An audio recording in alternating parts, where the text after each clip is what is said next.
सिद्धरमैया को कर्नाटक हाईकोर्ट से एक बहुत बड़ा झटका लगा है। सिद्धरमैया पर अब जमीन घोटाले का ये पूरा केस चलाया जाएगा। आपको बताते चले, MUDA केस में हाईकोर्ट ने सिद्धरमैया की अर्जी को खारिज कर दिया है। सिद्धरमैया ने केस खारिज करने की अर्जी यहां पर लगाई थी, राज्यपाल ने दी है केस चलाने की मंजूरी। इस वक्त की सबसे बड़ी खबर आपको बता रहे हैं, एक बड़ा झटका कहा जा सकता है सिद्धरमैया के लिए। राहत उन्हें यहां पर मिलती हुई नहीं दिखाई दे रही है।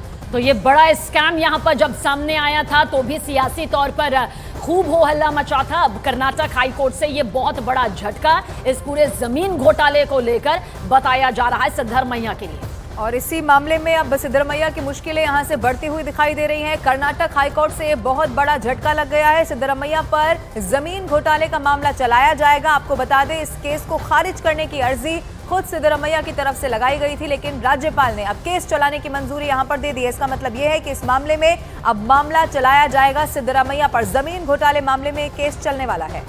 इतना तय है कि सियासी तौर पर मुश्किलें यहां पर काफी हद तक बढ़ चुकी है, क्योंकि राज्यपाल की तरफ से अगर इस केस चलाने को मंजूरी नहीं मिलती तो फिर भी कहा जा सकता था कि एक प्रक्रिया जो है उसके तहत इतनी मुश्किल नजर नहीं आएगी। हालांकि कानूनी प्रक्रिया के तहत तो ये आगे बढ़ना ही था, लेकिन अब राज्यपाल के जरिए इस केस को चलाने की जो मंजूरी दी गई है और CM सिद्धरमैया को जो बड़ा हाईकोर्ट से झटका लगा है वो यकीनन बहुत बड़ी मुश्किलें लेकर सामने आएगा। और शंकर आनंद इस वक्त फोनलाइन पर मौजूद है। शंकर आनंद, सिद्धरमैया राहत की उम्मीद कर रहे थे, लेकिन एक बड़ा झटका लग गया है हाईकोर्ट से।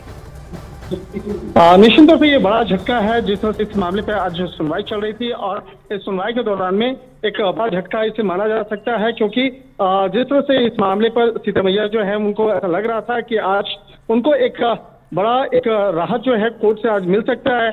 और जिस तरह से कर्नाटक हाईकोर्ट में के द्वारा वहां पर एक पिटीशन भी वहां पर शुरू में दायर किया गया, तो उसके बाद ये मामला यहाँ पे सुना जा रहा था। तो एक तरह से कह सकते हैं कि इस मामले पर आगे क्या कार्रवाई करना है, किस तरह से आगे इस मामले को लेकर आगे जाएंगे, तो इस मामले पर आगे डिसीजन होगा।